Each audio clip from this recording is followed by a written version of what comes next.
On this episode of Athletic Training Chat, we have Shelby Daly, who is an athletic trainer. We're currently working in a physician's practice and also completing her DAT through FIU in Florida.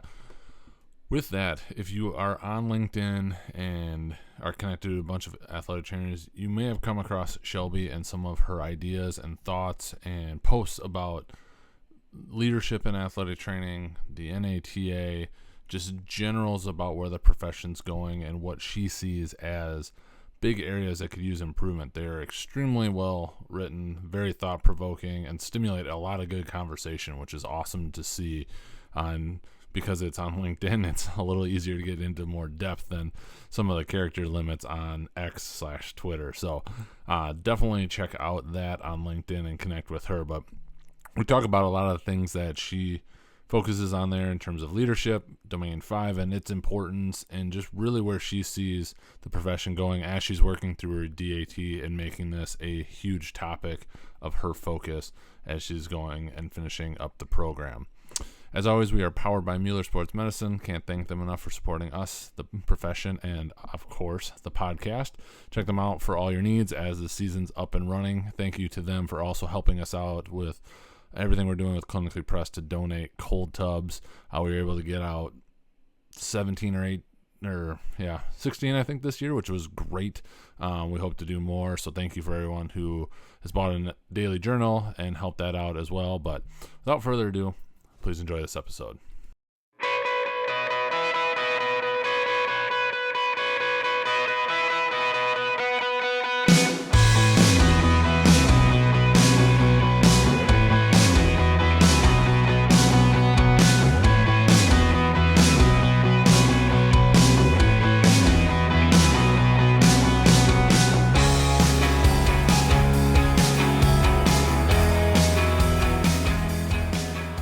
This episode of Athletic Training Chat, we are on with Shelby Daly, who, if you are on LinkedIn and follow anything athletic training, have probably stumbled across, which is where I did.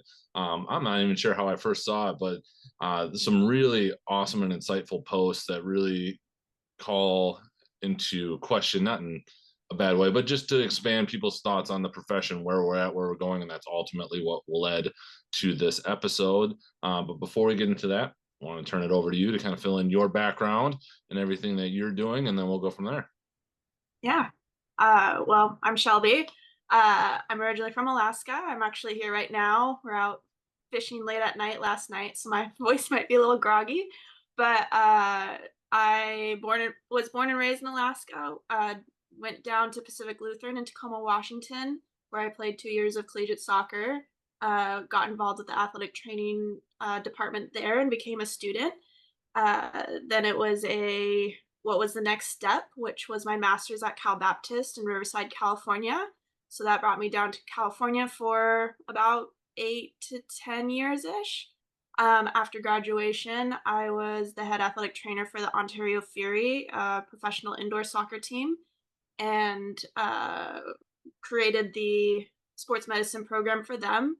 And while I was doing that, I was working part-time at Caltech, where they took me on full-time after about 2-ish years, I think. It was time for a change. California is a bit of a crazy place right now. So last year, I took the jump and moved to Philadelphia to be the head athletic trainer for the Philadelphia Union Academy.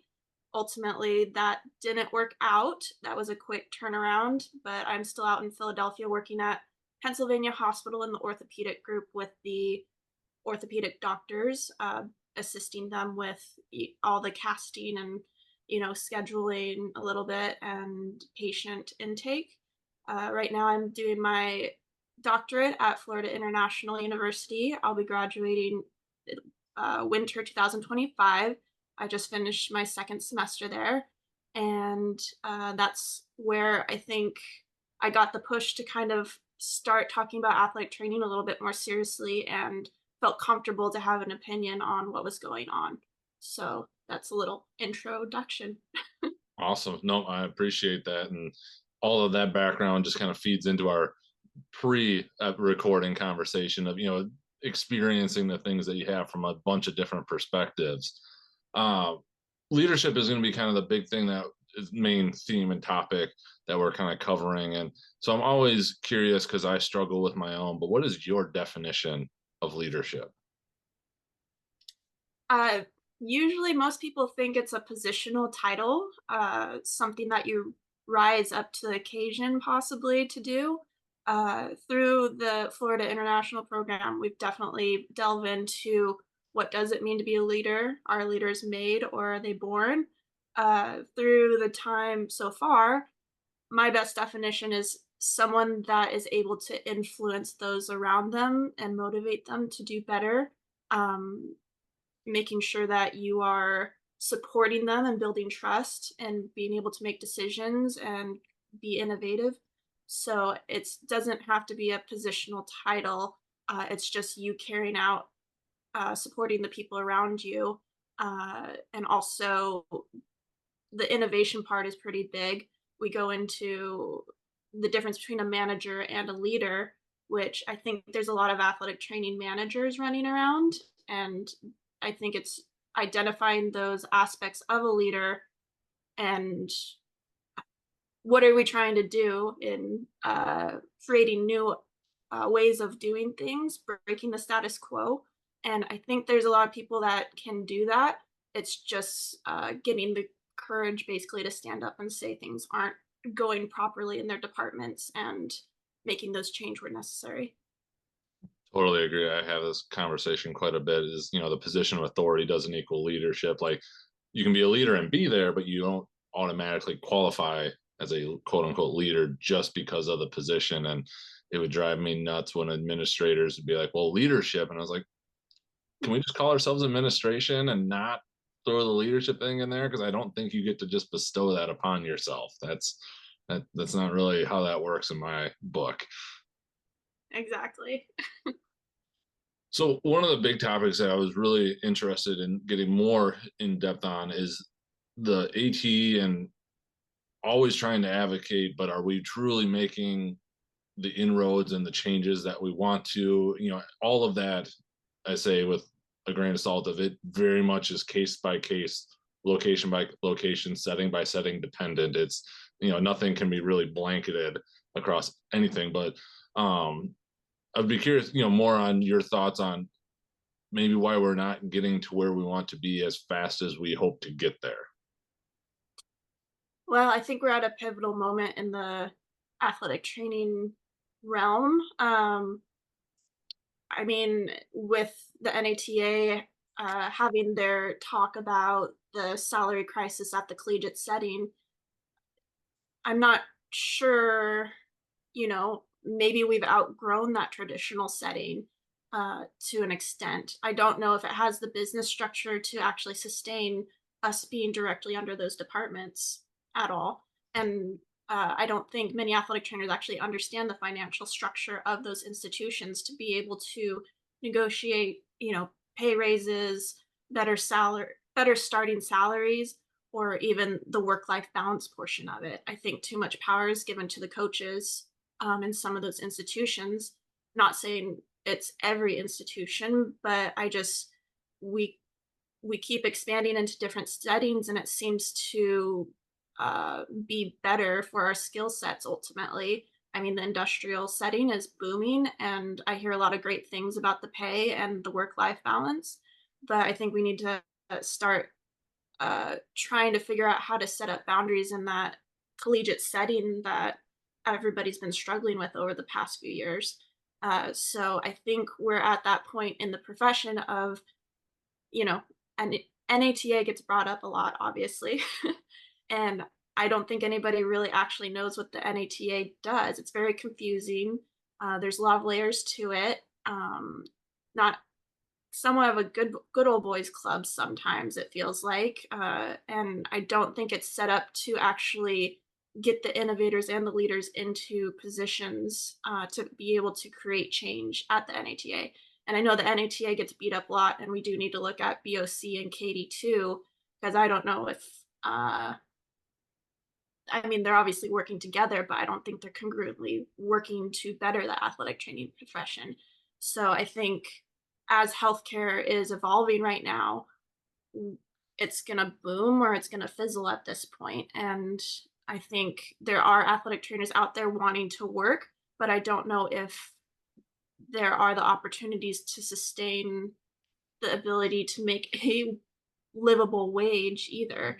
The per diem stuff is very indicative of the schedules of the event, and it's either short or very long. And sometimes we can't necessarily get in and make that extra money all the time, even though it's there, but it doesn't really work with the schedules we have at our full time jobs. Sure. So yeah. From the advocacy standpoint, you can be as broad or specific as you like, with the NATA, BOC, Katie, kind of that strategic alliance. I think the foundation's thrown in there potentially. I can't remember if those are the big three when it comes to it, but where do you see them? You mentioned maybe not doing the most advocacy or being as effective as they possibly could be. From the discussions you've had and kind of the things that you've looked at, what would be the change or evolution that would ultimately potentially actually really help the profession? I think it's self-reflection basically on ourselves. I'm not saying that we are victims, but I don't know if we aren't necessarily standing up and advocating for our individual safety, I guess. I don't know what the right word would be, but going out and negotiating by yourself, making sure you are educated and understanding of what you can actually negotiate in your contracts and stuff. So, when I was previously at another employer, they kept giving me this 3% raise when it was actually just the cost of living. Yep. So I think, educating yourself on what the difference between merit-based pay raise, cost of living, or even like bonuses, and making sure that you actually talk about those in your initial negotiation and your renegotiation after you've been there for a while, and understanding where you're gonna create value. And I don't know if ROI is necessarily the strongest way in our traditional settings, because I feel that ROI really only benefits the athlete. Yes, we kind of influence the secondary insurance costs, but the athlete's the one having to go out and see the specialized care and pay for those bills. Our secondary insurance may help a little bit, but it's still their primary insurance that is put up first when they're going to see the specialist. So let's bring it back around. So I think that it's athletic trainers empowering themselves to do better for their position as a group. Right now I'm writing my philosophy of leadership, and for my final semester project, and it made me really think about the NATA, and I think they're more of a management group. I don't know if there is real leadership pushing the status quo at this moment. They uh, they're kind of just putting out fires all the time, it feels like. So, so putting out fires all the time, in that obviously there's a big migration out of being a member at the NATA, and they're trying to plug all the holes, when I think they need to realize that the people that are sticking around need the attention, and trying to maintain those relationships. But so sorry, throwing off a minute. You're all good. Let's see, where was I going with that?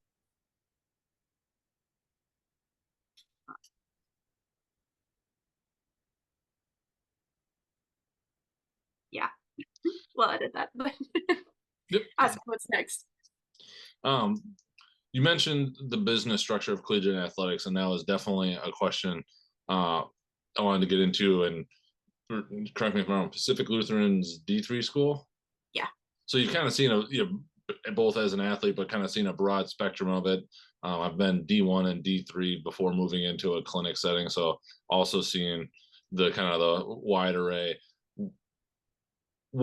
how do you mean when you look at it that the business structure of collegiate athletics isn't suitable for athletic trainers? If you could just describe that a little more. With the influence of the coaches, I think it's always been brought up schedule wise of that last minute practice or change, which most of the time we can accommodate for, but our world really revolves around the coach and the team. I think we accommodate a little bit too much.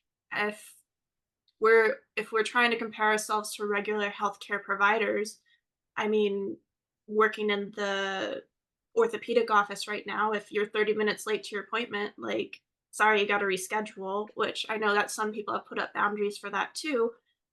Or even if there's a schedule change, it's 24 hours or else you're not getting coverage or something to that effect. Uh, I think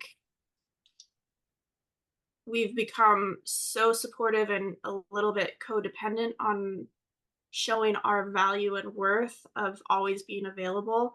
I think it's kind of diminished it a little bit, and we're kind of, I don't know if babysitter is the right word, or uh I mean the classic water boy where we take some of the value out of what we're actually doing, and we are healthcare providers, we should have be able to have set times and hours. I don't know how we go on the road, get back at midnight, and then we have to be there at 6 a.m. for rehabs or treatments and all that stuff. I mean, if we're preaching recovery and nutrition and sleep and all that stuff, I don't, if we're not actually carrying it out ourselves, I'm not sure what an extra few hours of waiting on treatment after a return from a trip is really going to do. For sure. Um, Obviously, there are instances where it may be, a fracture or something a little bit more serious that you need to make a decision. But hopefully, you have a relationship with your team doctor that the athlete can kind of get themselves there to be seen or evaluated. Um, so, yeah, that's kind of where I'm at.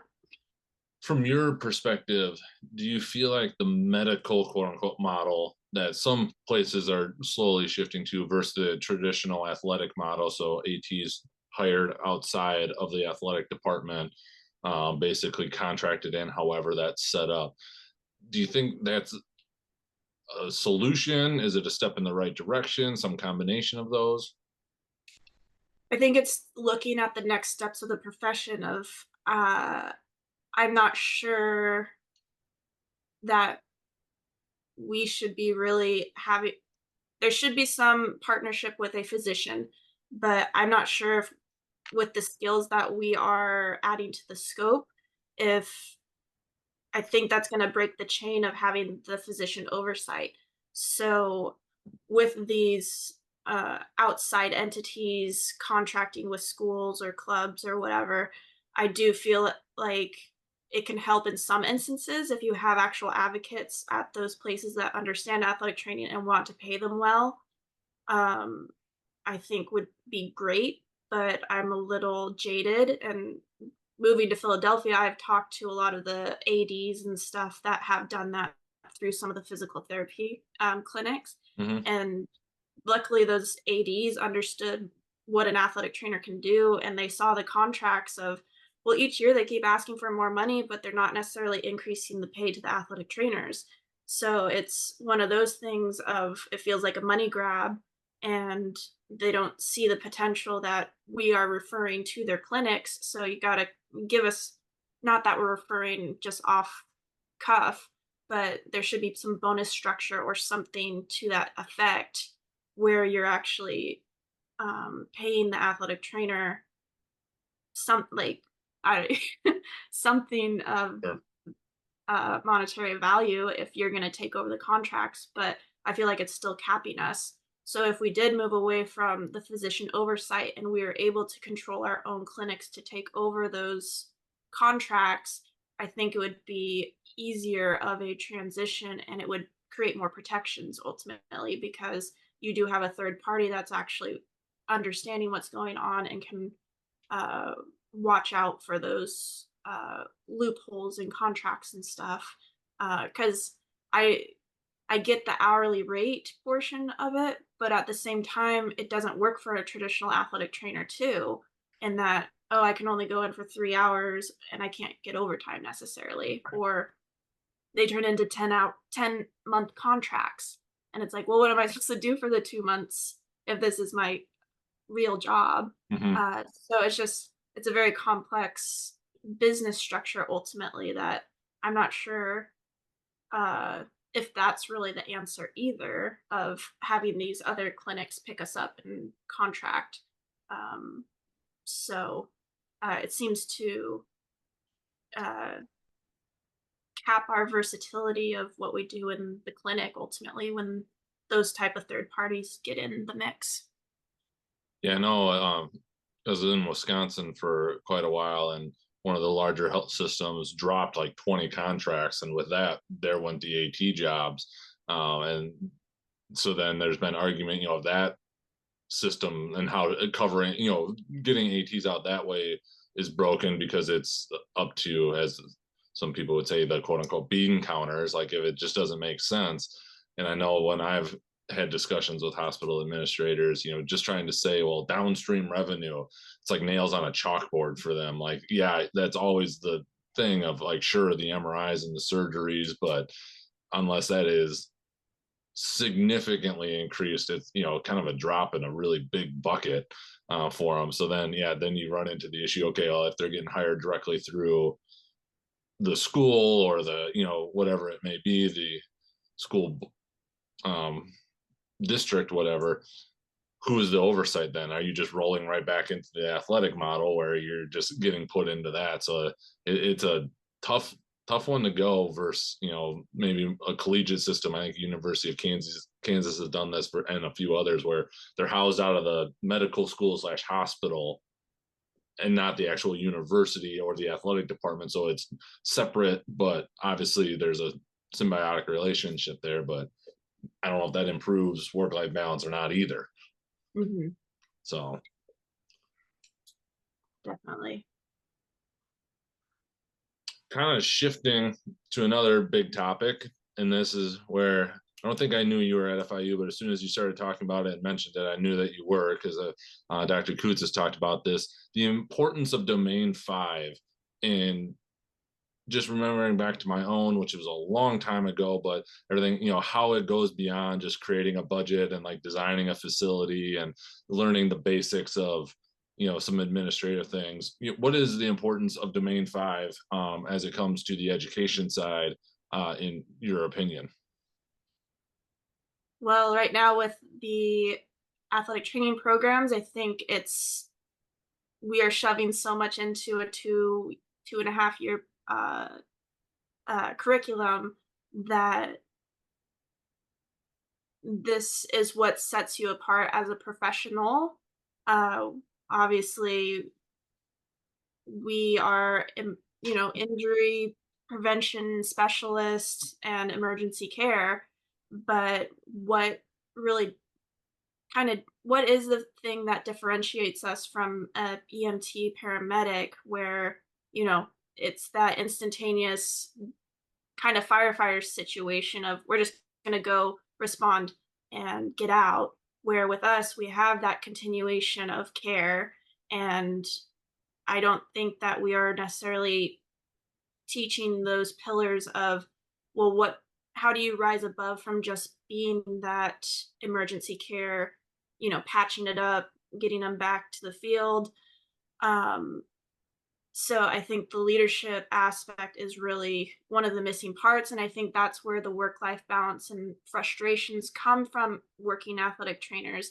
Is, we in most cases there's what, 3 to 5 athletic trainers in a department, which is kind of small, and it's who's going to raise above and actually influence the group and be able to have influence on the stakeholders outside of the athletic training department.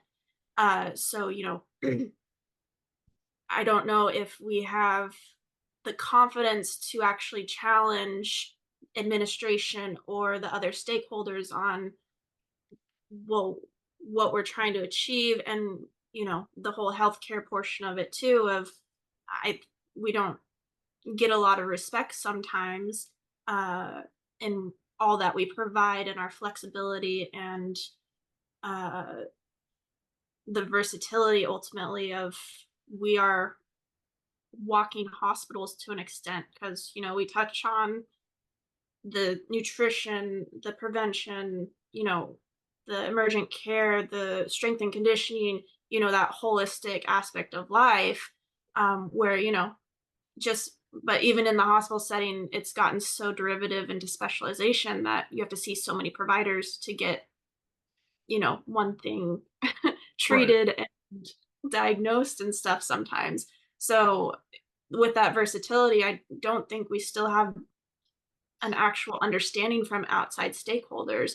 And I mean, we can sit there and make sure people are saying athletic trainer instead of trainer, but like, how far is that really getting us? I don't think Sure. we're having the hard conversations with the stakeholders, um, in, uh, even just negotiations or I keep throwing negotiation out there because I think that's the biggest thing that we're struggling with Yeah. is, I think a lot of athletic trainers go into their initial uh, hiring process and they think that's it. They don't ever have to renegotiate. And I think that's a problem. We kind of roll over and just accept it. I think there is kind of a problem also of uh, organization chasers in the profession. Sure. Uh, you know, um, majority of athletic trainers probably go in thinking that, oh yeah, I want to work professional sports or elite sports. I think that's kind of changed a bit, but obviously that's the exciting part of athletic training is you get in with a professional team or a elite organization or something, and they have uh, manifested that so heartily into their mind that they haven't asked the hard questions of, well, what is my purpose and what is my passion behind doing that? And where do I see myself in 5 to 10 years? If a family is an idea or an option, how am I supposed to break away from that type of setup to be able to take the time to go meet a potential spouse? Like, well, I had a conversation with a student just on the sideline a few weeks ago, and of course he wanted to do professional sports, and I said, well, but why? Like, what are you trying to get out of that? Is it the exclusivity? Is it because they are elite athletes? Like, there's different ways to approach working with professional athletes if that's really what you want to do. And I think with this domains 5 stuff, you know we don't get any real business aspects into our programs. I think entrepreneurship and athletic training is kind of booming right now, which is great. And I think that's where we're going to pivot and see better work life balance ultimately is people are just going to go off and make their own businesses so they can control their schedule. They can put in the effort they want. They can step back when they need to. Um, but I told the kid, I was like, well, if you really want to work with professional athletes, like, and you want to go work with the Eagles, how many athletic trainer spots do they actually have? And what is the turnover rate? Like, are you going to have to wait till someone dies to get a position with them? So I kind of told him was, I think the best route after you get done with your master's is to take some business classes and get an understanding of what it takes to possibly privately treat the athletes on outside of the team, because I mean, there's what is it 4 months out of the season that they don't really have access to their medical staff. So why wouldn't you work with them on the off season to make them better and make better money probably too? So, uh, so yeah, it's trying to create that innovation and creativity of how we can actually utilize athletic training outside of the traditional roles, even outside of the new settings that are coming out. How can you take hold of your life and make real money with our skills that we have? I think that all of that is spot on, and you kind of led into this, and I was just kind of curious if you had any more. You mentioned taking some business classes, after you finish up your master's. what other things, obviously you're in a DAT that has a big focus on this. That's something that kind of differentiates them in what in their focus. But what other things do you think ATs could do, or that you've come across, that would make them more effective in some of these domain 5 categories if they don't want to pursue a DAT for whatever reason? Yeah. Um, I mean, right now being in the program, there it it's basically like I'm taking the limitless pill. Like a lot of things are starting to make sense. Sure. And I feel more efficient with my thoughts and my energies of what I want to be as an athletic trainer in the future. I did cheat a little bit in that, I mean, I had exposure growing up. My parents owned their own business, Oh, so I nice. had some exposure to that through high school and after high school, coming home in the summers. Um, during like right after COVID, I had a great professional development package, and so I actually was working on an associate's in business through Okay. University of Alaska Anchorage, just because I still have my residency here. And I mean, if you need to know how like the ins and outs of business, you're not necessarily going to get that in the DAT. So the financials and logistics and all that stuff. So if I would encourage just a general business class for some people if you're interested in this type of stuff. The DAT, I think, fell in line with my journey in that I had that basis of business, those two bases of business experience, and then the DAT is really just kind of holding me accountable and putting it all together Sure. and making sure that I have the pillars for the longevity of possibly opening up a business. They obviously have the three different aspects of the DAT of leadership, globalization, and entrepreneurship. Um, I came in leaning towards the entrepreneurship, but right now the leadership stuff, I think that's kind of the best foundation for a good business if you want to retain Yeah. people and Yeah. make sure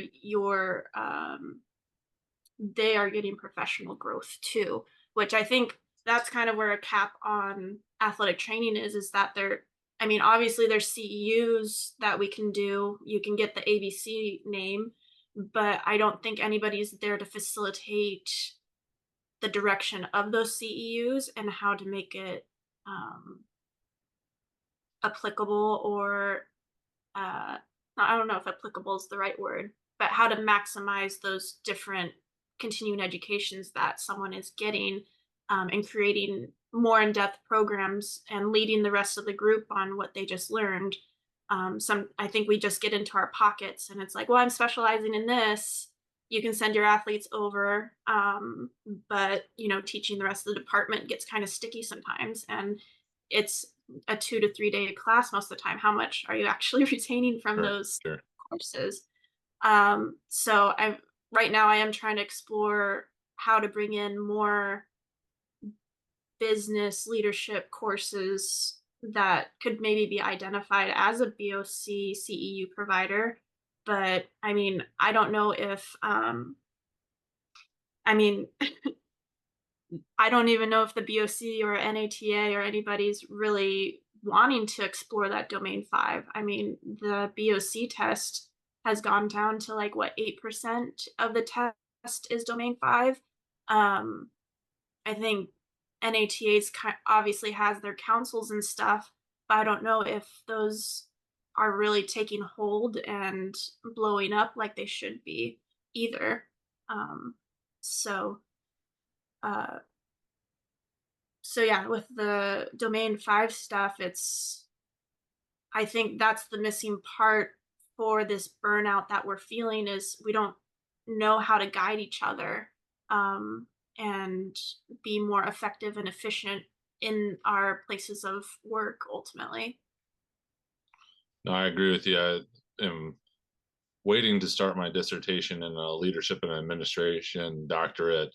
And while I don't think you actually have to do that to be a leader by no stretch of the imagination, having been in a head AT or director position, it was invaluable just to have more understanding of kind of like the underlying like background of some of the leadership things, like the styles and the different things of the organizational setup and how what kind you want to have or what type you're in. And again, not like it's an absolute necessity to be a leader, but it was eye opening that like if you at least have something kind of a frame of reference, super beneficial. For me would make me go back and do a ton of things differently that I think I would have done much better had I learned it earlier or at least dove into it. Exactly. Well, and I also think that leadership's a scary word sometimes because everybody thinks it's the person making the decisions. And it's like, well, that's admin, Yep. technically. Yep. Let them make the decisions. As a leader, you're just creating solutions and trying to make things better.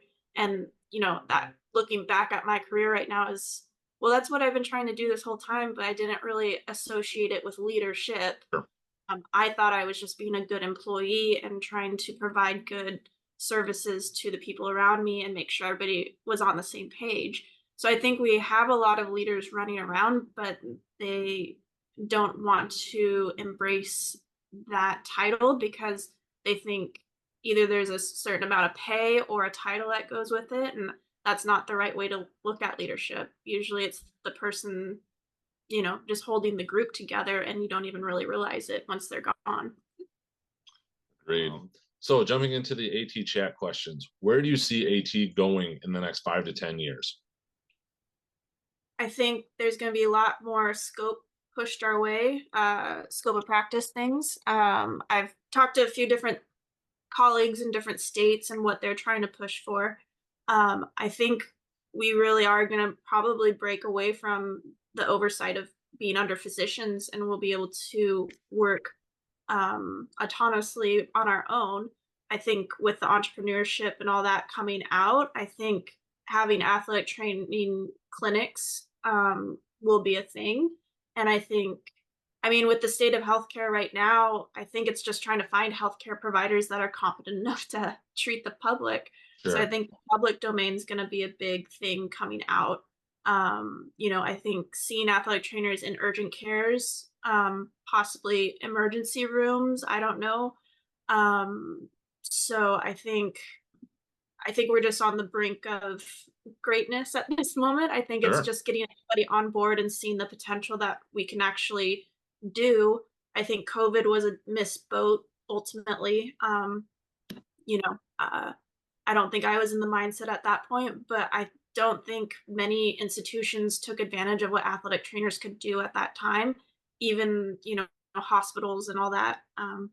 How hard was it to administer tests? Right. Right. Get on a phone and help direct people in their care. I mean, I don't think we got enough credit of being on the front lines for a lot of institutions of we were the petri dish with our athletes and doing the testing and seeing what worked and what didn't work, creating the protocols of how many times the institution needed to be tested a week, all those different things, which I'm pretty sure that most athletic trainers created those policies and we just didn't get the credit on that. So I think it shows the potential of what we can do. I think it's just creating a scope of practice and practice laws of trying to break away from the traditional role of, I'll say it every day. I think we're just healthcare providers. The allied health thing is kind of a hang up and I think it caps our potential ultimately. What advice would you give yourself if you could go back when you were a younger athletic trainer and if you could kind of set what that is and when it would be? I mean, I wish I would have jumped into the business aspects a little bit sooner. I think you blindly go into programs thinking they're going to make you the best athletic trainer, which they do, but I don't think they make you the best professional athletic trainer. I think it comes with the time and experience portion. And I think that's what the lacking of domain 5 things in the programming. I don't know where to fit it in Yeah. other than that we pro uh, make the requirements a little bit deeper and maybe even looking at high schools that I don't know if Katie would have the oversight, but why wouldn't we have more consistent programs through high school to undergrad trying to cover some of these themes of athletic training. So then when you get into the masters, you can actually, uh, you know, hone in on some of these specific skills. I think a lot of programs are struggling right now is that they're having to teach their students how to be students at this point, which is wasting time. Sure. So, I mean, that's a whole different problem, and I don't know how to address that. But I think if we can prolong the education a little bit and address it earlier. I mean, I know that there are a lot of great high school programs, and I think if we can continue that into the undergrad, which I think undergrad's just a big hole at this point.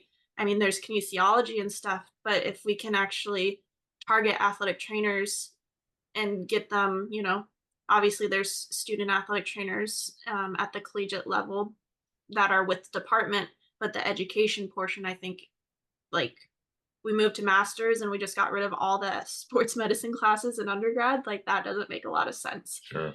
So, so yeah, that's, I think, one way of seeing it right now. What has been the most influential resource you found in your career? uh, I think ambiguous answer, but I think some people see CEUs very granular of this is a skill set that I need to master, or I need to go figure it out and implement into my practice. The way that I saw CEUs was how can I gain knowledge to be able to communicate with other stakeholders. Um, I the strength and conditioning certification really opened my eyes on how to do better rehab, but ultimately I think it I think there's still some ego games with different specialties, and I think that it Sure. actually opened the doors to be able to actually communicate more effectively with them, and be able to know when to refer people to them more appropriately and be able to collaborate on those things. I think athletic training has gotten better over the last 10 years that I've been involved. I knew it was like there was quite friction between at least strength and conditioning and athletic training at one point, but I think that's where stepping up as leaders, and we already do it. We already talk to everybody and coordinate case management and all that. But I think it's getting a little bit deeper in understanding of, well, referring to like an acupuncturist doing dry needling courses, actually understanding the physiology of what's going on and who can benefit from that. Not that every athlete's going to want dry needling, but being able to use resources and help take some of the load off of our plates. So I think it's a mindset of why are you doing the continuing education and how is it going to benefit you at the end of the day? Because we can't just be the only person doing every single thing. I think it's being more efficient with how we're doing CEUs to learn how to utilize other specialties. Even some of the nutrition courses and stuff, being able to identify things and then refer on from there, or mental health and performance aspects, and bringing those stakeholders into your departments ultimately. Absolutely. As an AT in your role, outside of fishing, which could be the answer, how do you take care of yourself? Uh, I like going on long walks, especially in nature. Uh, get away from everybody and Sure. be quiet for a little bit. I also love going to museums and learning art or history museums and learning more about different things around me and how, I mean, my mind always is making connections. So trying to sometimes make connections to business or even the athletic training world Yeah, through history and all that stuff. So yeah. I like it. If you could change or eliminate one thing, could be a modality, a common practice, a mindset, in the field of athletic training, what would it be? You don't always have to be at work. I like it. Yeah. Even though sometimes we get pulled into it, I think it's uh, really creating more boundaries to help uh, support you being able to break away and not being an actual person than just be seen as an athletic trainer. Couldn't agree more. final one. What does being an athletic trainer mean to you? Let's see. I think it's ultimately self-betterment of your patient, the holistic care portion. Uh, I think we're very good at identifying patterns or deficiencies and making sure that, and not even just in the athletics, but just people performing through life more health, if that's a word. Sure. So being more involved in life activities outside of athletics. I like it. Um, Obviously, I mentioned LinkedIn. People, if you're on LinkedIn, connect with Shelby. There's some just great, thoughtful insights in there. But if people wanted to connect with you outside of there, where else would be the best place, or is that the one? Right now, I think that's the best one. On my Okay. personal Instagram, you can try to find me, but uh, I'm not that big into posting anything crazy on there. And then I will be hopefully getting my podcast up within the end of the month. It's called To the Bone. We're going to kind of go into interviewing different athletic trainers and talking about business aspects of athletic training in the profession and politics. Uh, try not to harp too much on NATA, but I think putting out more educational resources and information on how our profession actually works. I think there's a lot of holes and unknowns that people get frustrated about. So I'm hoping to kind of bridge everybody together and unite the profession, hopefully. So I we like can. it. I like the name and looking forward to listening to it. I'll definitely be on the lookout for it when that starts getting released. So Perfect. well, thank you for your time and for the insight. I'm looking forward to continuing to read everything that you put out. So keep doing what you're doing, and we'll definitely have to maybe do a crossover episode at some point in the future once you get up and running with the podcast and see how everything's going from there. Perfect. I'll ask you all the hard questions now. Works for me. Well, we'll talk to you later, and thank you again. Yeah, no problem. Thank you for listening to this episode of Athletic Training Chat with Shelby. I hope it was as thought-provoking for you as it was for me, and insightful, and some really great takeaways. Found myself, whether you can see it on video or hear it in the audio, just nodding along in agreement with what she was saying. I think there are a lot of things that can be done, hopefully are being focused on, and really get kind of a shift back to everybody working together to help better the profession, and that can be done on multiple levels and different facets. So can't remember if she mentioned it there at the end, but if you're on the lookout for another AT podcast, Shelby's got one down to the bone, diving further into these topics. We can't wait to hear it. People she's going to be talking to and interviewing, showing some great insight there. Start of the new year, at least the school year, can bring about all kinds of things, but if you need some time to reflect and want some prompts to help you do that, check out the AT Daily Journal. You can go to clinicallypress.org and /shop and download a 14-day free trial. You just need to basically go through the card, no payment information needed. Or if you want to jump right in, check it out on Amazon. Just search for the Athletic Training Daily Journal. We appreciate everybody listening. We're looking forward to getting some more episodes out, and we will talk to you all later.